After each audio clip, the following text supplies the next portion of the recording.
Pero pag sinabi ko corruption, dapat may makasuhan. That's apples and oranges. Lapses and corruptions are two different worlds. Sir, kaya nandito po Kasi tayo, yung sir, para lapses, ayusin natin. sugarcoat mo yung corruption eh. Don't sugarcoat.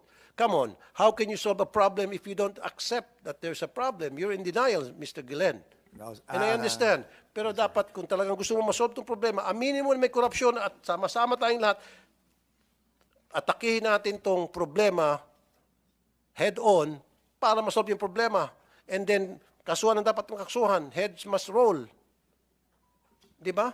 Yes, Mr. Chair. Naniniwala po ako there is always a room for improvement. Kaya po, again, nakita nyo naman kanina. So na you sinasabi. admit that there's corruption, right? So if there's corruption, we must solve it. So you admit that there's corruption.